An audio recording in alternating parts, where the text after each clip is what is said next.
नमस्कार प्यारे बच्चों, स्वागत है आपका एक नई और शानदार वीडियो में। प्यारे बच्चों, आज मैं फिर लेकर आया हूँ इंग्लिश सीखने का सबसे सरल और आसान तरीका। जब तक आप बेसिक चीज़ों को नहीं समझ रहेंगे, आप इंग्लिश का एक वर्ड भी नहीं पढ़ सकते हैं, क्योंकि बेसिक चीज़ें जानना बहुत ही ज़रूरी होता है। कोई भी चीज़ आप पढ़ना चाहते हैं, लिखना चाहते हैं, समझना चाहते हैं, तो सबसे पहले आपको बेसिक चीज़ों को समझना होगा। कोई भी चीज़ अगर आप सीखना चाहते हैं तो उसके बेसिक चीज़ों को आपको समझ लेना होगा। तो जब आप बेसिक चीज़ों को समझ लेंगे तो आप कोई भी काम हो वह कर सकते हैं। इंग्लिश ही नहीं, कोई भी चीज़ हो आप उसे कर सकते हैं। जैसे आप मान लीजिए इंग्लिश सीखना चाहते हैं तो आप बेसिक चीज़ों को अगर आप समझ लेते हैं तो आप 100% इंग्लिश को पढ़ और लिख दोनों सकते हैं। तो मैं आपको बेसिक चीज़ों को समझाने की कोशिश कर रहा हूँ। बेसिक चीज़ें क्या होती हैं कि मात्राएँ और अक्षर होते हैं। मात्राओं और अक्षर को अगर आप सीख लेते हैं, उसके बाद आप कोई भी शब्द हो, कोई भी कितना भी बड़ा क्यों ना हो, उसे आप इंग्लिश में लिख सकते हैं और लिखा हुआ है तो आप उसे पढ़ भी सकते हैं। उसके बाद आप कोई भी स्टोरी है, कोई भी चीज़ है, आप उसे पढ़ या फिर लिख सकते हैं इंग्लिश में। तो वही चीज़ मैं आपको सिखाने की कोशिश कर रहा हूँ। तो अगर आप इंग्लिश को बिल्कुल जीरो लेवल से सीखना चाहते हैं तो इस वीडियो को लास्ट तक जरूर देखिएगा। इस वीडियो से आपको बहुत कुछ फ़ायदा होने वाला है। इस वीडियो में हम लोग सीखेंगे अलग अलग तरीके की मात्राएँ और अक्षर, यानी कोई भी स्टोरी हो अगर उसमें आप देखेंगे तो अलग अलग तरीके की मात्राएं और अक्षर दोनों होते हैं। तो अगर एक स्टोरी देखते हैं तो आपको यह चीज़ें जानने को मिलेंगी। अगर आप एक दिन केवल वीडियो देख के चले जाते हैं तो आपको कुछ भी फ़ायदा नहीं होने वाला है। जब आप रेगुलर वीडियो को देखेंगे, डेली वीडियो देखेंगे, तो आपको कुछ ना कुछ ज़रूर समझ में आएगा। अगर आपको कुछ भी नहीं समझ में आता है तो भी आप वीडियो को देखा कीजिए, धीरे धीरे आपको क्या होगा कि समझ में आने लगेगा। तो वीडियो को पूरा देखा कीजिए और डेली देखा कीजिए। तो चलिए देखते हैं, यहाँ पर एक हिंदी की स्टोरी है। देखिए इसको कैसे लिखेंगे, एकदम जीरो लेवल से आपको सिखाने का प्रयास कर रहा हूँ। देखिए कैसे लिखेंगे। एक नमक बेचने वाला रोज अपने गधे पर नमक की थैली लेकर बाजार जाता था। देखिए कैसे लिखेंगे, एकदम ध्यान से समझिएगा। देखिए हर एक अक्षर का इंग्लिश लिख के आपको बताऊंगा। तो देखिए यहाँ पर लिखा गया एक, तो कैसे लिखेंगे। तो यहाँ पर ए आया है, तो चाहे ए आए या फिर ए की मात्रा है, दोनों के लिए क्या लिखा जाता है, ई लिखा जाता है। अगर आपको यह चीज़ें नहीं मालूम है कि जो अक्षर होते हैं उनको क्या लिखा जाता है, जो मात्राएं होती हैं उनको क्या लिखा जाता है, तो हमने पीछे वीडियो बना के आपको सिखाया कि मात्राओं को, अक्षरों को कैसे लिखा जाता है। बिल्कुल इजी तरीके से आपको बताया है। तो पीछे की वीडियोस को जाके आप देख कर ये समझ सकते हैं कि हिंदी के जो अक्षर होते हैं, मात्राएँ होती हैं, उनको कैसे लिखा जाता है। देखिए यहाँ पर ए है तो उसके लिए लिखा जाता है ई, तो यहाँ पर लिखेंगे ई, और का हो जाएगा के, का क्या होगा के, तो यह हो गया एक। इसको ईक नहीं पढ़ेंगे, क्या पढ़ेंगे, एक पढ़ेंगे। ऐसे ए के लिए क्या लिखेंगे ई, और का के लिए लिखेंगे के, तो हो जाएगा एक, ऐसे पढ़ेंगे। नमक, तो ना का हो जाएगा यन। अब देखिए एक चीज़ यहाँ पर समझिएगा कि जब हिंदी के दो या दो से अधिक व्यंजन एक साथ आते हैं, देखिए यहाँ पर एक साथ आए हैं और उनमें कोई मात्रा न लगी हो, यानी कोई शब्द हो उसमें मात्रा न लगी हो, केवल व्यंजन ही लिखा गया, जैसे यहाँ पर लिखा गया इसमें कोई मात्रा नहीं है और व्यंजन ही लिखा गया है। तो जब व्यंजन लिखा गया हो और उसमें कोई मात्रा ना लगी हो, तो जो हम उसको इंग्लिश में लिखेंगे तो बीच में ए लगाकर लिखेंगे। क्या लिखेंगे, बीच में ए लगाकर, जब कोई मात्रा ना हो। अगर मान लीजिए यहाँ पर कोई मात्रा होती, माँ पे मान लीजिए कोई मात्रा होती, तो आप उस मात्रा को लिखते हैं, तब ए नहीं लिखते। क्या, तब ए नहीं लिखते, आपको तब मात्रा को लिखा जाता। लेकिन यहाँ पर कोई मात्रा नहीं है तो आपको क्या करना है, बीच में ए लगाकर लिखते हुए चले जाना है। कैसे देखिएगा, ना का हो जाएगा यन, फिर बीच में ए लिखेंगे, उसके बाद माँ का फिर होगा यम, फिर बीच में ए लिखेंगे। मतलब हर एक अक्षर के बाद आपको ए लगाते हुए लिखना है। का हो जाएगा की, तो ऐसे लिख सकते हैं नमक, यानी हर एक अक्षर के बाद आपको ए लगाकर लिखते जाना है। आपका वह सही होगा, बिल्कुल सही होगा। लेकिन अगर मान लीजिए कोई मात्रा यहाँ पर दी होती है तो उस मात्रा को लिखेंगे, तब वहाँ पर बीच में ए नहीं लगाएंगे। जहाँ पर कोई मात्रा ना दी हो तो वहाँ पर बीच में ए लगाकर हम लिखेंगे। देखिएगा बेचने, तो बा का हो जाएगा बी, और यहाँ पर ए की मात्रा है तो लिखेंगे बी। देखिएगा बा के लिए लिखेंगे बी, और ए की मात्रा के लिए क्या लिखा जाता है, ई। अभी यहाँ हमने समझाया, चाहे ए आए या फिर ए की मात्रा है, दोनों के लिए क्या लिखेंगे, ई लिखेंगे। तो यहाँ पर ई लिखे, उसके बाद चा का हो जाएगा सी एच, और बीच में यहाँ पर ए लिखेंगे, यहाँ पर कोई मात्रा नहीं तो बीच में ए लिखेंगे और ना का हो जाएगा यन, और ए की मात्रा यहाँ पर भी है तो उसके लिए क्या लिखा जाएगा ई, तो बेचने ऐसे लिख सकते हैं। वाला तो इसमें देखिए मात्राएं हैं तो कैसे लिखेंगे, वा का हो जाएगा डब्ल्यू या फिर आप वी भी लिख सकते हैं। आ की मात्रा के लिए लिखेंगे ए और ला का हो जाएगा यल, आ की मात्रा के लिए फिर लिखेंगे ए तो वाला। रोज तो रा का हो जाएगा आर, और ओ की मात्रा के लिए क्या लिखा जाता है, ओ लिखते हैं, हमने आपको सिखाया है। ओ की मात्रा के लिए क्या लिखा जाएगा ओ, और जा का हो जाएगा जे, तो रोज ऐसे लिख सकते हैं रोज। तो देखिए उम्मीद करता हूँ आपको यह चीज़ें समझ में आ रही होंगी, क्या चीज़ मैं आपको सिखाने की कोशिश कर रहा हूँ आपको यह अच्छी तरीके से समझ में आ रहे होंगे। अगर आपको कुछ भी ना समझ में आए तो आप कमेंट करके मुझे बता सकते हैं, मैं आपको समझाने की पूरी कोशिश करूँगा। तो देखिए यहाँ पर अपने कैसे लिखेंगे, तो यहाँ पर आ है तो उसके लिए लिखेंगे ए, उसके बाद पा का हो जाएगा पी।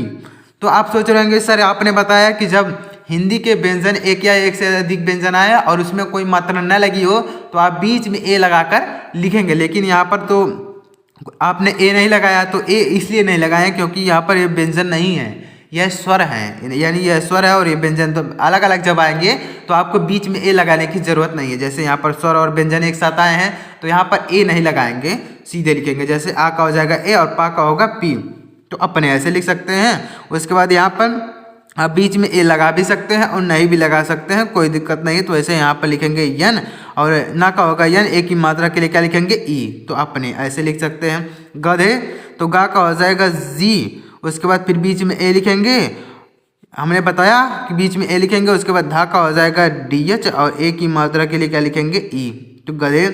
पर तो पा का हो जाएगा पी और बीच में ए लिखेंगे, और रा का हो जाएगा आर। बीच में क्यों, क्योंकि यहाँ पर कोई मात्रा नहीं है तो आपको बीच में ए लगाकर लिखना होगा ऐसे।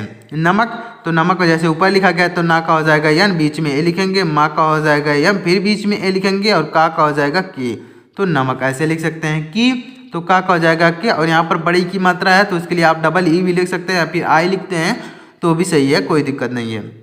थैली तो था का हो जाएगा टी एच, आई की मात्रा यहाँ पर है तो उसके लिए क्या लिखेंगे ए आई लिखेंगे, क्या लिखेंगे ए आई, और ला का हो जाएगा यल, और यहाँ पर बड़ी की मात्रा लास्ट में आई है तो उसके लिए आई लिखेंगे। और अगर मान लीजिए बड़ी की मात्रा कहीं पर बीच में आती है, यानी कोई शब्द है उसके बीच में अगर बड़ी की मात्रा आती है तो हमने डबल ई लिखते हैं, हमने आपको सिखाया है। लेकिन अगर बड़ी की मात्रा लास्ट में आती है तो उसके लिए क्या लिखेंगे आप लिखेंगे आई, तो इस तरीके से लिख सकते हैं। अब देखिएगा लेकर तो ला का हो जाएगा यल, और ए की मात्रा के लिए क्या लिखेंगे ई लिखेंगे, का हो जाएगा के, बीच में यहाँ पर कोई मात्रा नहीं है तो यहाँ पर लिखेंगे ए, और रा का हो जाएगा आर, तो लेकर ऐसे। बाजार तो देखिए बा का हो जाएगा बी, आ की मात्रा के लिए ए लिखेंगे, और जा का हो जाएगा जे, फिर बीच में ए, आ की मात्रा के लिए क्या लिखेंगे ए लिखेंगे, और रा का हो जाएगा आर, तो बाजार। जाता तो जा का हो जाएगा जी, आ की मात्रा के लिए ए लिखेंगे, ता का हो जाएगा टी, आ की मात्रा के लिए क्या लिखेंगे ए, तो जाता ऐसे लिख सकते हैं। था तो था का होता है टी एच, और आ की मात्रा के लिए क्या लिखा जाएगा ए। आ की मात्रा कहीं भी लिखनी हो, अगर आ की मात्रा लगी हुई है तो उसके लिए क्या लिखेंगे आप ए लिखेंगे। जैसे यहाँ पर लिखा गया है, यहाँ पर है, यहाँ पर हर जगह आ की मात्रा के लिए क्या लिखा जा रहा है ए लिखा जा रहा है, तो ऐसे आपको लिखना है। रास्ते तो रा का हो जाएगा आर, और आ की मात्रा के लिए लिखेंगे ए, और सा का हो जाएगा यस, ता का होगा टी, ए की मात्रा के लिए ई, रास्ते। देखिएगा एक चीज़ और समझ लीजिएगा कि जैसे कोई शब्द लिखा हुआ है वह आधा लिखा हुआ है, जैसे यहाँ पर आधा सा है तो आपको बीच में ए लगाने की ज़रूरत नहीं है। जैसे अगर मान लीजिए यहाँ पर पूरा सा होता तो आप बीच में ए लगाते, लेकिन यहाँ पर बीच में ए क्यों नहीं लगाएं, क्योंकि यहाँ पर आधा सा है, इसलिए यहाँ यस के बाद हम ए नहीं लगाए हैं। तो आप इस चीज़ को ध्यान में रखिएगा कि अगर जैसे कोई अक्षर है वह आधा है तो आपको बीच में ए लगाने की ज़रूरत नहीं है, ऐसे आप सीधे लिख सकते हैं। तो इस तरीके से में तो माँ का हो जाएगा यम, और ए की मात्रा इसमें लगी है तो उसके लिए लिखेंगे ई। उन्हें तो वो छोटा ऊ है तो उसके लिए लिखेंगे यू, और यहाँ पर ना है तो उसके लिए लिखेंगे यन, और यहाँ पर हा है तो हा का हो जाएगा यच, और ए की मात्रा के लिए क्या लिखेंगे ई। अब देखिए यहाँ पर हमने कहीं भी ए नहीं लगाया, तो आप सोच रहे होंगे कि यहाँ पर तो ए लगना चाहिए था, नहीं, क्यों नहीं लगेगा। देखिएगा यहाँ पर छोटा ऊ है और यह ना है तो इसके बीच में नहीं लगेगा, क्योंकि ये स्वर और ये व्यंजन है। तब जब स्वर और व्यंजन एक साथ आएंगे तो बीच में ए लगाना नहीं चाहिए, यानी एक ए नहीं लगा सकते। क्यों, क्योंकि यह खुद ही एक स्वर है, इंग्लिश का स्वर ए ई आई ओ यू। आपने सुना होगा कि ए ई आई ओ यू एक स्वर होता है, तो जो स्वर यहाँ पर लिखा गया तो आपको दोबारा लिखने की जरूरत नहीं है। उसके बाद ना का लिखेंगे यन, फिर यहाँ पर आधा ना, अभी हमने बताया कि कोई अक्षर अगर आधा है तो आपको बीच में ए लगाने की ज़रूरत नहीं है, तो इसलिए यहाँ पर ना आधा है इसलिए यन लिखेंगे। हा का होगा यच, एक ही मात्रा के लिए ई, तो उन्हें ऐसे लिख सकते हैं। एक तो एक का होगा ई के, ऐसे लिख सकते हैं ई के। नदी तो ना का हो जाएगा यन, बीच में ए लिखेंगे, और दा का होगा डी, और यहाँ पर बड़ी की मात्रा लास्ट में तो उसके लिए लिख सकते हैं आई, तो नदी। पार तो पा का हो जाएगा पी, आ की मात्रा के लिए ए, और रा का हो जाएगा आर, तो पार करना तो का हो जाएगा के, उसके बाद बीच में ए लिखेंगे, और रा का होगा क्या, रा के लिए क्या लिखा जाएगा, देखिएगा ध्यान से, यहाँ पर रा का होगा आर, और ना का होगा यन, और आ की मात्रा के लिए क्या लिखा जाएगा, ए लिखा जाएगा। आ की मात्रा के लिए यहाँ पर देखिएगा आ की मात्रा के लिए लिखा जाएगा ए, तो यहाँ पर सीधे हम लिखेंगे ए, यानी आ की मात्रा अगर कहीं पर भी लगानी हो तो उसके लिए लिखेंगे ए, तो करना ऐसे लिख सकते हैं। तो उम्मीद करता हूँ आपको यह चीज़ें समझ में आ रही होंगी। तो अगर आपको समझ में आ रही हो तो प्लीज़ एक वीडियो को लाइक कर दीजिएगा। लाइक करने से क्या होता है कि मुझे यह मोटिवेशन मिलता है कि मैं जो चीज़ें आपको सिखाने का प्रयास कर रहा हूँ वह चीज़ें आपको समझ में आ रही हैं। तो अगर आपको समझ में आए तो लाइक करिएगा, और ना समझ में आए तो कमेंट करिएगा। चलिए देखते हैं पढ़ता, तो पढ़ता देखिए कैसे लिखेंगे, तो पा का हो जाएगा पी, उसके बाद बीच में ए लिखेंगे, और यहाँ पर अड़ा है तो उसके लिए लिखेंगे डी, और फिर यहाँ पर बीच में ए लगा सकते हैं तो यहाँ पर ए लिखेंगे, और ता का हो जाएगा टी, आ की मात्रा के लिए ए, तो पढ़ता। इंग्लिश में देखने में लग रहा होगा कि यह लिखा गया पढ़ाता, क्या लिखा गया पढ़ाता, लेकिन यह पढ़ाता नहीं लिखा गया है, यह पढ़ता ही लिखा गया। यानी जैसे कोई शब्द लिखा हुआ है तो आपको यह समझना होगा कि ये जो चीज़ लिखा गया है इससे रिलेटेड शब्द कौन सा हो सकता है। जैसे यहाँ पर लिखा गया पढ़ाता, तो पढ़ाता नहीं पढ़ना है, आपको पढ़ता ही पढ़ना है, मतलब आपको उसी से रिलेटेड शब्द को ही ध्यान में रखना है, यह गलत चीज़ों को आपको नहीं रखना है। जैसे यहाँ पर लिखा गया है इस चीज़ को आपको नहीं समझना है, आपको यह समझना है कि ये जो लिखा गया है इससे रिलेटेड शब्द कौन सा हो सकता है, उस बात को आपको ध्यान में रखना है। था तो था का होता है टी एच, और आ की मात्रा के लिए क्या लिखेंगे ए, तो था। एक तो ई के लिखे देंगे, एक हो जाएगा, यानी ए के लिए ई, और का के लिए लिखेंगे के। दिन तो दा का हो जाएगा डी, और यहाँ पर छोटी की मात्रा है तो उसके लिए लिखेंगे आई, और ना का हो जाएगा यन, तो दिन लिख सकते हैं। अब नदी तो ना का हो जाएगा यन, और बीच में ए लिखेंगे, यानी व्यंजन दो एक साथ आए हैं तो बीच में ए लिखे। जब कोई मात्रा ना हो तो आप बीच में ए लगाकर लिख सकते हैं। दा का हो जाएगा डी, और यहाँ पर बड़ी की मात्रा लास्ट में तो उसके लिए आई। नदी पार तो पा का हो जाएगा पी, और आ की मात्रा के लिए ए लिखेंगे, और रा का हो जाएगा आर, तो ऐसे लिख सकते हैं पार। करते वक्त तो देखिए करते तो का हो जाएगा के, बीच में ए लिखेंगे, और रा का हो जाएगा आर, ता का होगा टी, और ए की मात्रा के लिए ई।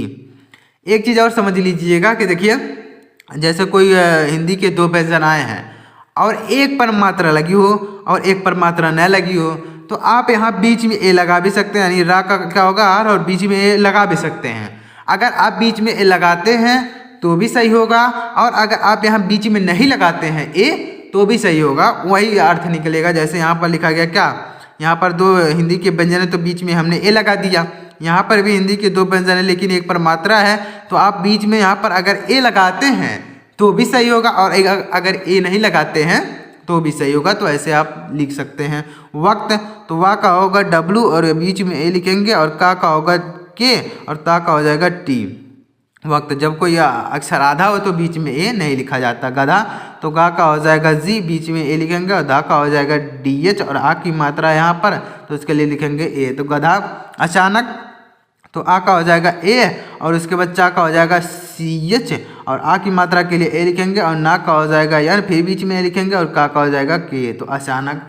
ऐसे आप आसानी से कोई भी शब्द है हिंदी का उसे लिख सकते हैं, और इंग्लिश में लिखा हुआ है तो इसी तरीके से उसको पढ़ भी सकते हैं। इसी तरीके से नदी तो ना का हो जाएगा यार, बीच में लिखेंगे, दा का हो जाएगा डी, और यहाँ पर बड़ी की मात्रा लास्ट में तो उसके लिए आई। में तो माँ का हो जाएगा यम, और ए की मात्रा के लिए ई, तो में। गिर तो गा का हो जाएगा जी, और यहाँ पर छोटी की मात्रा है तो उसके लिए आई लिखेंगे, और रा का हो जाएगा आर, तो गिर।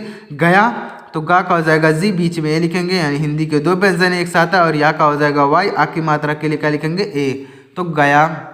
और देखिएगा आ का हो जाए, यहाँ पर औ आया है तो चाहे औ आए या फिर औ की मात्रा है, दोनों के लिए क्या लिखेंगे ए यू लिखेंगे, और रा का हो जाएगा आर, तो और। नमक तो ना का हो जाएगा यन, बीच में ए लिखेंगे, माँ का हो जाएगा यम, फिर बीच में ए लिखेंगे, का होगा के। हमने आपको समझा दिया कि बीच में ए लगा कर क्यों लिख रहे हैं, हमने आपको समझा दिया। अब देखिए की तो का हो जाएगा के, और यहाँ पर छोटी के बड़ी की मात्रा है तो उसके लिए आई भी लिख सकते हैं, डबल भी लिख सकते हैं। डबल ई भी लिख सकते हैं। आप देखिए थैली, था का हो जाएगा TH, और आई की मात्रा के लिए क्या लिखेंगे, AI लिखेंगे, और ला का हो जाएगा यल, और यहाँ पर बड़ी की मात्रा लास्ट में तो उसके लिए आई भी। तो भा का होता है BH, और यहाँ पर देखिएगा बड़ी की मात्रा है तो उसके लिए लिख सकते हैं आई, या फिर डबल ई भी लिख सकते हैं। पानी तो पा का हो जाएगा P, और आ की मात्रा के लिए ए लिखेंगे, ना का हो जाएगा यन, और यहाँ पर बड़ी की मात्रा लास्ट में तो उसके लिए लिखेंगे आई। पानी में यम, मा का हो जाएगा यम, ए की मात्रा के लिए ई। गिर तो गा का हो जाएगा जी, और यहाँ पर छोटी की मात्रा है तो उसके लिए आई लिखेंगे, और रा का हो जाएगा आ। आप देख रहे होंगे कि चाहे छोटी की मात्रा हो या फिर बड़ी की मात्रा हो, दोनों के लिए हम आई लिख रहे हैं। क्यों, देखिएगा एक चीज़ समझ लीजिएगा कि जब बड़ी की मात्रा लास्ट में कोई शब्द हो, उसके लास्ट में हो तो आई लिखेंगे, और अगर मान लीजिए कहीं बीच में बड़ी की मात्रा लगी हो, कोई शब्द हो उसके बीच में लगा होगा, तो आपको क्या लिखना होगा, डबल ई लिखना होगा। यहाँ पर भी आप डबल ई लिख देंगे। अगर कहीं लिख देते हैं आप डबल ई, कोई कहीं भी बड़ी की मात्रा अगर लगी है, अगर आप डबल ई लिख देते हैं तो सही हो जाएगा, कोई दिक्कत नहीं है। अगर इस तरीके से लिखेंगे तो भी सही होगा। तो यहाँ पर छोटी की मात्रा तो उसके लिए आई लिखा गया। गई तो गा का हो जाएगा जी, बीच में यहाँ पर देखिएगा ए लिखेंगे, उसके बाद यहाँ पर बड़ी है तो उसके लिए आई लिख सकते हैं। इस तरीके से गई। तो उम्मीद करता हूँ आपको ये चीज़ें समझ में आई होंगी कि हिंदी का कोई भी शब्द हो, इसी तरीके से उसको इंग्लिश में लिख सकते हैं। कोई भी शब्द कितना भी बड़ा क्यों ना हो, आप इसी तरीके से उसको इंग्लिश में लिख सकते हैं। तो अगर आपको ये चीज़ें समझ में आई हो तो प्लीज़ वीडियो को एक लाइक कर दीजिएगा, और चैनल को भी सब्सक्राइब करके बेल आइकन को प्रेस कर लीजिएगा, क्योंकि मैं ऐसा इंग्लिश सीखने का सबसे बेसिक से बेसिक तरीका आपके लिए लेकर आता रहता हूं, जिससे आपको इंग्लिश को सीखने में, समझने में आसानी हो। तो चलिए मिलता है अगली वीडियो में, तब तक के लिए जय हिंद, वंदे मातरम।